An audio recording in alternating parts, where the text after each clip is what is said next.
Well, hello there, this is Luke from the Scoundrel's Cantina, and welcome to another video. In this one, I thought about doing an analysis and review on Star Wars Theory's Vader Episode 2. I missed doing the first part 8 years ago when the original came out. So yeah, that's what we're gonna do today.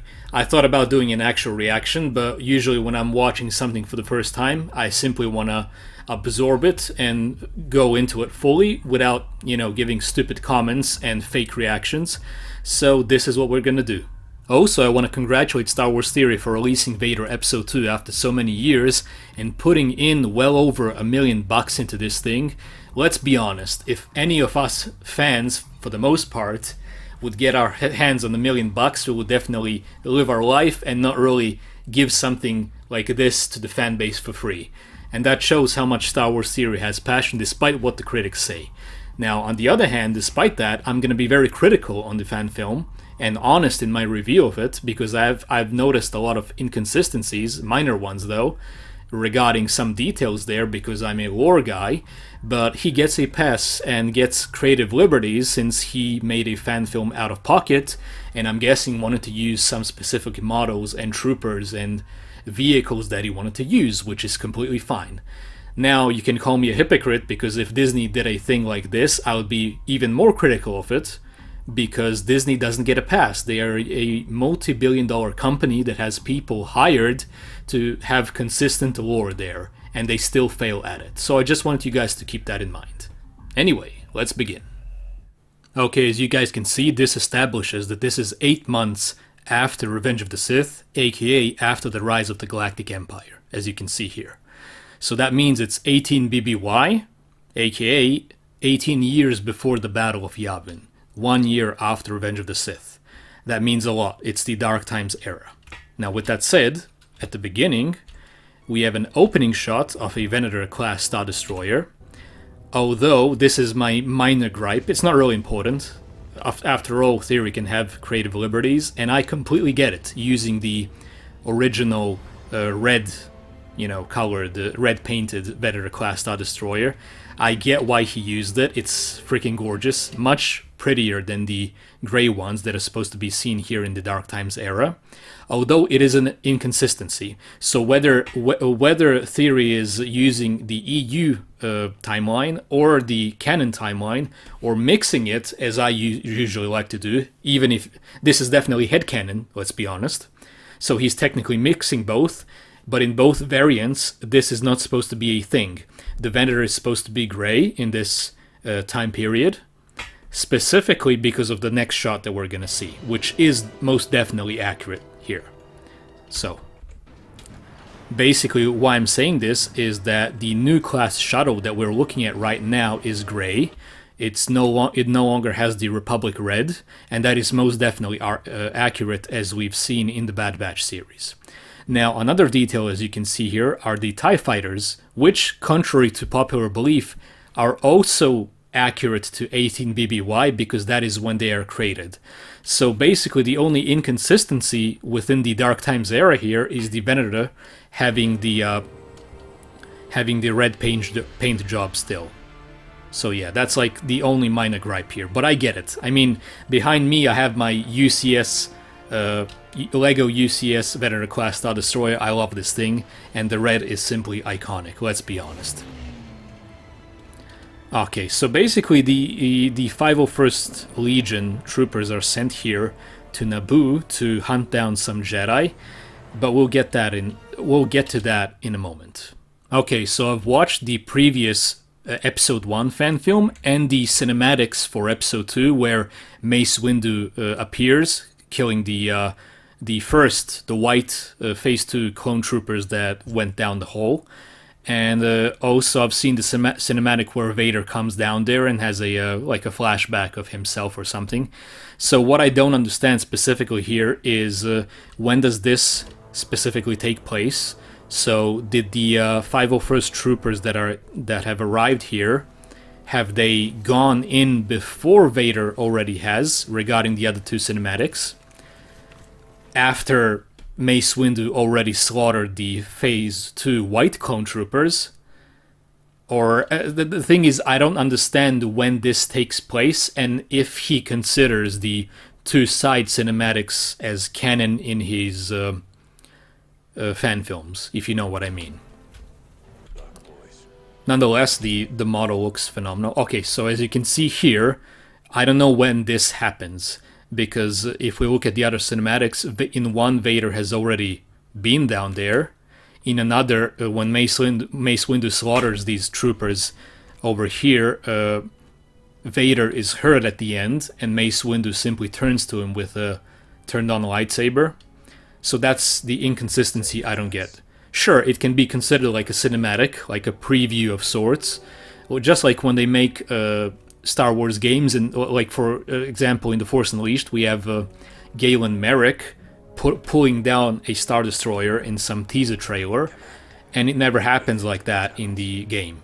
Anyway, we have a very cool callback here in these scenes for the 2003 Clone Wars, where the clone troopers are discussing how Mace Windu destroyed a whole army of droids on Dantooine, if I'm not mistaken, with his bare hands, which is a very cool callback, gotta admit that. And when I look at it, these guys look like Star Wars Battlefront models, but they look phenomenal. And I really appreciate the film grain that is seen here. Really looks really good with the lights on. Okay, so here is the part which I don't get, because in another cinematic we already get to see Vader jump down here. But it's cool, I guess. It's very cool. And also in that cinematic, when he's down there, he has his lightsaber turned on already, ironically, and there are troopers behind him in that same cinematic. So that's what I was talking about, the inconsistencies. But overall, this scene looks phenomenal when he jumps down. I've seen a lot of memes regarding it. I'm gonna skip some parts. I mean, we're only on the beginning. Okay, so this is similar to the cinematic where he has like a, let's say, vision or callback or flashback to his younger self, but it's completely different in this case. Stay frosty. Gotta love the Vader's Fist 501st. And also, when you look at it, if this is in the official canon, these guys wouldn't still have the 501st blue on them. They would be white, although technically, whenever in the Bad Batch, we never got to see the 501st Legion under Vader. I mean, they could have the exception because they're, after all, Vader's Fist, I guess. And if I remember in the Dark Times comics, Commander Vil, for example, is a 501st Trooper after Apo, and he has blue armor in 19 BBY and in 18 BBY still, so that would be accurate to that. Although later it changes, I guess, in the same year as well. Although this is, of course, a headcanon thing, which I agree with. For the most part, I really like that he used the 501st guys still. Vader's Fist gets the exception.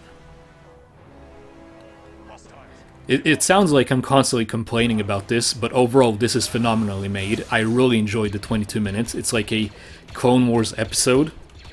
The animation reminds me of the Old Republic, which is a phenomenal animation for 2011, let's be honest. So yeah, it gives me those vibes, especially when we get to the action. Okay, this was one of the more badass scenes here. I like how the commander already told him to retreat, as if he somehow knew there was multiple of them. Now, another thing where I'm also kind of confused, because the cinematics are kind of semi-canon, is that Mace Windu kills the white clone troopers there, but for some reason then he retreats completely from this group of 15 or so Jedi, as we can see here. So he's not present here at all, and I'm kind of curious. I guess we're gonna find out in Vader Episode 3, but I'm kind of curious what the plan was of the Jedi and why Mace Windu wasn't with them this whole time. But overall, I mean, take a look at these shots here. Incredibly well done. The choreography of the lightsabers looks so clean and smooth. Absolutely love how this turned out, to be honest. Gonna skip a few moments because I don't have much to say about him. Okay. Here we get a better view of all of this. As you can see, the Jedi are actually looking to capture the clones for the most part, as far as I can tell. Although kill some, but overall I don't get the plan. Was their plan to lure Vader with the clones? Vader doesn't give a shit, to be honest. I don't get that. So the motives are what kind of confuses me with the Jedi. And why was Mace Windu simply apart from them? Because in Vader Episode 1, we have Sidious mentioning that a very powerful Jedi is luring Vader to Naboo, you know. But I guess we'll find out in Episode 3. These action scenes are so good. We don't know the names of these guys, but for example, this scene here, you can see that he's tempted by the dark side, and I like how Vader exploits that later in the in Episode 2 here. Such a cool thing. As you can see here, he goes all in with the Force. Reminds me kind of Nadar Veb, if that's his name. Yeah, from the Clone Wars, the Padawan of Kit Fisto. And I'm guessing this guy here is the master of this, I guess, knight or Padawan, or was the master, and you can see the disappointment in his face. But yeah. Okay, then now we have, yeah, they're holding the clones hostage. And I'm just curious, do they want to kill Vader? And if this is the way to lure him there, or what's the actual plan? That's close enough. We have you outnumbered. Apologies, Lord Vader. Wait. Silence. Such a manly voice with this guy, gotta admit. Where are you keeping the Jedi? Oh, okay, I forgot about it. So the Empire obviously has some Jedi and they want to rescue them. That is the motive, I guess. Although having a few clones hostage ain't gonna cut it, to be honest, when you're dealing with the dark side. Still cool though. Still cool though. You cannot bargain with Vader. Quite badass, in my opinion. Oh, is this a Cathar from the Old Republic? Nice. Very nice. Gotta love headcanon. Headcanon is the best with these things.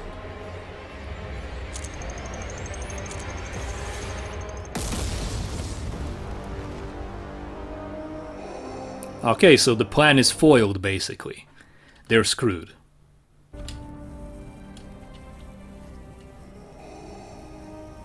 Vader doesn't give a shit. He killed them all. What are we waiting for? Let's take him. Patience, hero. Okay, I just want to mention how good the voice actors are for the Jedi here. Like, phenomenal voices. The performance is... I mean, you feel it as if it's real. That's what I really love about it. Phenomenal voice actors for this. Don't underestimate him. Badass military guy voice. Okay, so we have 7 left, I guess. Another Wookiee Jedi, why the hell not? Badass.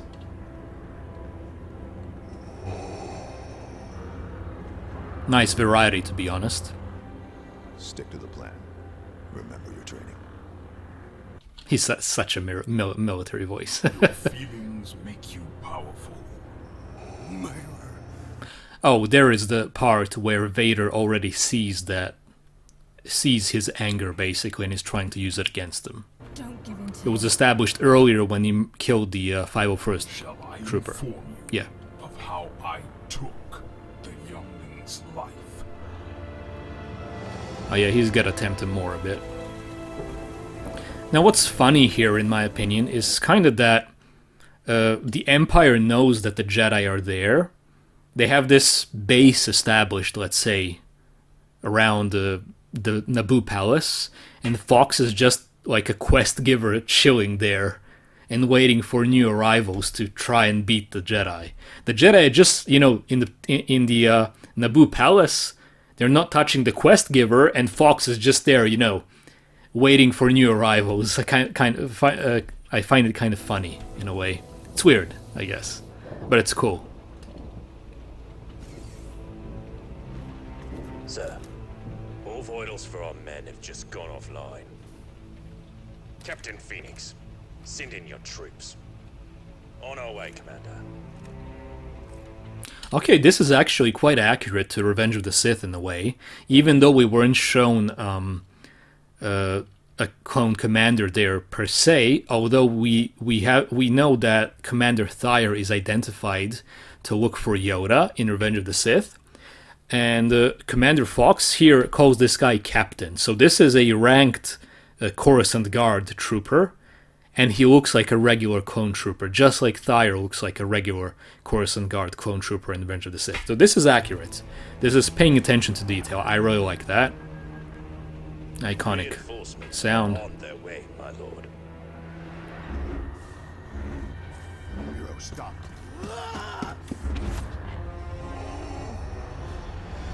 Okay, yeah, Vader's simply OP. Quite a bit.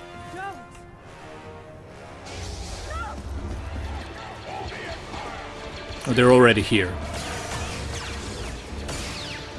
Phenomenal action. You gotta give him that, to be honest. Okay, now we have... these are Phase 2 Purge Troopers. This is probably my biggest critique with this, but I get if someone likes the design, sure, Theory wanted to use them, I guess. I support that for the most part. Do what you want to do in a fan film you're making. Completely support that, but to be fair... These are Phase 2 Purge Troopers. They are seen in the Kenobi TV series. Now, I absolutely despise the Kenobi TV series for the most part, but I'm always open to adding new trooper types to the headcanon. The original Purge Troopers, which are seen after Revenge of the Sith in the Vader comics, in Jedi Fallen Order or whatnot, they are basically... they have the airborne trooper helmets there, still. And they're seen, like, if I'm not mistaken, Jedi Fallen Order is 5 years after Revenge of the Sith. And this is 1 year after Revenge of the Sith. So we should be seeing the Phase 1 Purge Troopers. Oh, this is a nice moment. Reminds me of Clone Wars. But yeah, we should be seeing the Phase 1 Purge Troopers here and not the Phase 2. Because these guys... Okay, the scene just cut somewhere else, but these guys are seen 10 years after Revenge of the Sith, and this is only 1 year after Revenge of the Sith. So that's the inconsistency, and they're using Death Trooper weapons, but to be fair, I think they're called E10s? I think that's the name, or yeah, something like that. But nonetheless, the weapons that the Phase 2 Purge Troopers are using here are from 18 BBY. They are seen there by Death Troopers in a random Star Wars comic when Vader is on Geonosis. So this is my lore phase, just trying to remember shit. But yeah, that is actually accurate. So basically the biggest inaccuracy here is that they are Phase 2 Purge Troopers. They shouldn't be looking like this. Although I guess if he likes him, you know. Me personally, I like the Phase 1s better, to be honest. But I haven't taken a better look at these guys until now. They really remind me of the Phase 2 helmets. So that kind of, you know, goes well with the other Phase 2 clone troopers for the most part. Oh, by the way, the music here that is being used is from Tales of the Jedi when Yaddle is fighting against Count Dooku. Great soundtrack, great choice for the battle.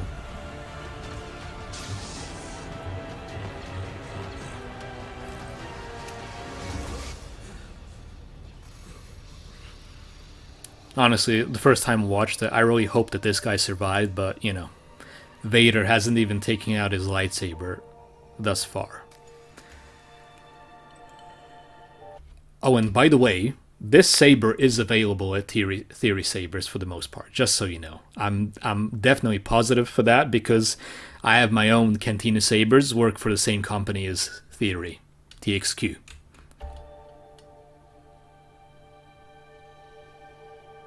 So you guys can definitely grab that at Theory Sabers. Yes, I know, he deserves it. He deserves the praise for this, in my opinion. Design looks amazing, as I said, regarding the Phase 2 Purge Troopers, but they're supposed to be Phase 1s.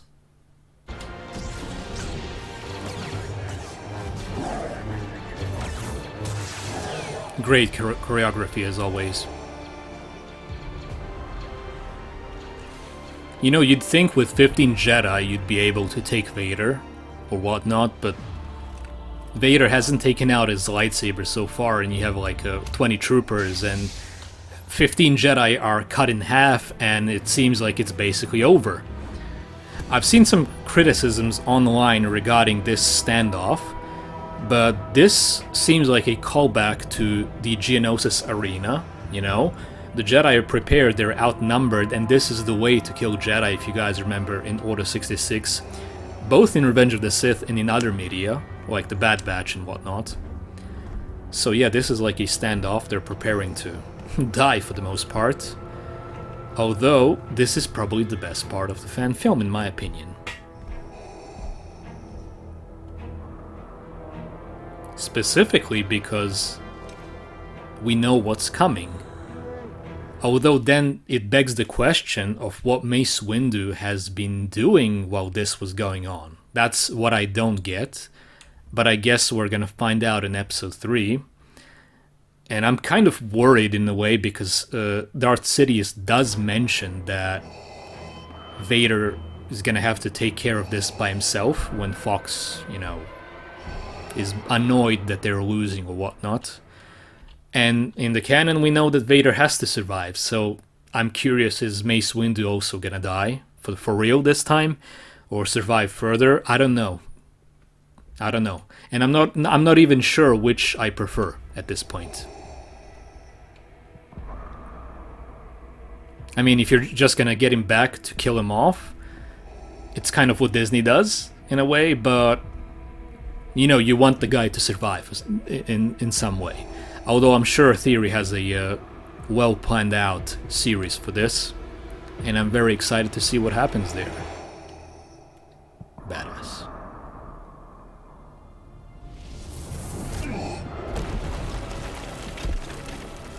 Such a cool sound effect for the Force push, as if it's just like very fast wind. It's not even like a sound effect from The Force Unleashed. What's the bad motherfucker been waiting for all this time while the Jedi were dying? But what an entrance. Much better than in the cinematic. Even though that was very cool, I like that quite a bit. This is even better.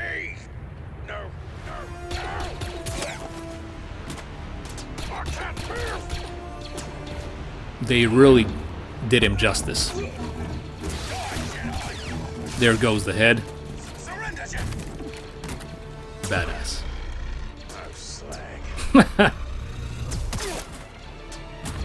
Oh, slag.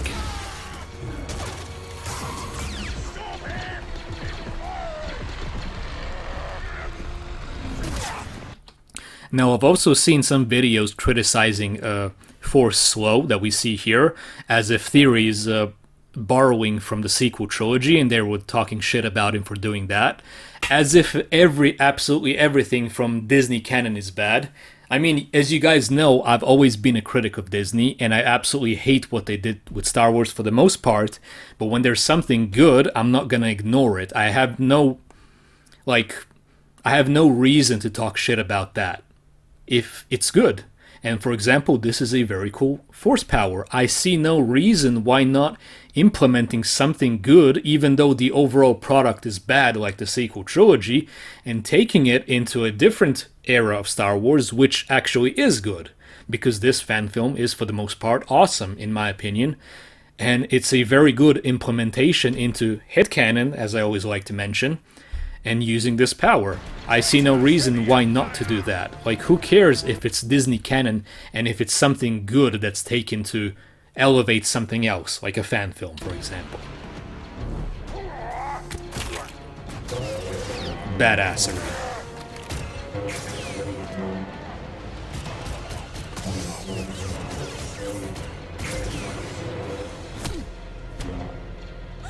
Not so fast, Jedi. You know, I was actually expecting when I watched this for the first time for the Purge Trooper to kill the Jedi. After all, in Jedi Fallen Order they were quite formidable, although they're supposed to be phase 1s. But despite this, if Disney did this, they would probably make the Purge Trooper be like a regular Stormtrooper or something like that, which is exactly what they did in the Kenobi series. They just get swept in by the water, but Theory actually did the Purge Trooper justice because apparently he's able to stand against the Jedi for the most part, despite them being more powerful, obviously. So this was very good implementation in my opinion. And Mace Windu just effortlessly is taking down the clones. Gotta love that. As you can see, he has a different design than from the cinematic, where his eye is completely white and doesn't have so much scarring there like he does here. What's the situation? Anybody? Come in! Blast! Quest giver is kinda pissed, doesn't know what's happening. We need more men. Now I just realized this turned out to be more of a reaction, in a way, even though I thought it was not going to be a reaction to this. But we are where we are. Okay.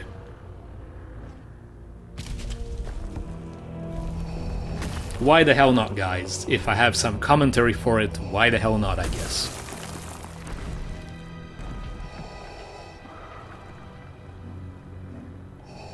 I like how we haven't even seen Vader take out his lightsaber yet. Master Windu, you survived. Surprised? Surprised. You could have stayed hidden, but instead you have once again brought more Jedi to their... Good point. I will give you one chance, Skywalker. Tell us where you are hiding the captured Jedi, and we may finish you quickly. Okay, T.C. Carson, the voice of Mace Windu in the Clone Wars, knocked it out here. Absolutely Mace Windu. Like, it's like watching a Clone Wars episode. His delivery here is spot on. And even the other Jedi, even though they're unnamed for the most part, or not, we don't know what their names are, we've never seen them before, voice acting in this thing is spot on. Although I'm not too much of a fan for the clones, but this was so well done. More Jedi deaths tonight will serve as a reminder of your failure. Very cool. Your dead wife and your mother will serve as yours. Ooh.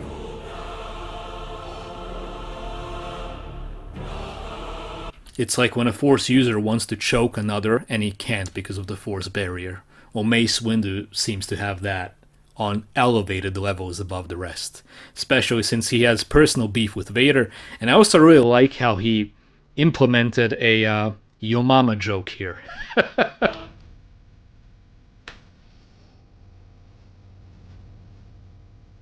I'm rarely ever this positive about a Star Wars product. But this is fan-made, believe it or not. Music is peak. Damaged lightsaber. You can see the crystal, of course.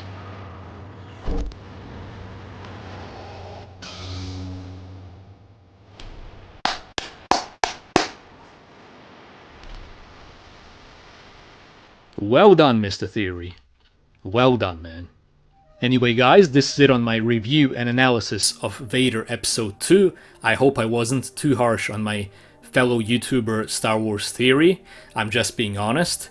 And if you guys want to watch Episode 3 of the Vader fan film sooner and not wait for 8 years, I suggest heading over to theorysabers.com. That is basically the only way. And I'm gonna be honest, he definitely deserves the praise here. He definitely does.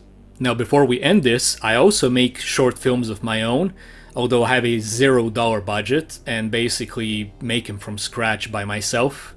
And because I started working recently, I don't have a lot of time to do that stuff as I used to. So you can check out Patreon. A lot of them are for free for now, and you can see it much sooner than it's released. So yeah, that's my shameless plug for today. And as per usual, guys, may the Force be with you, and God bless.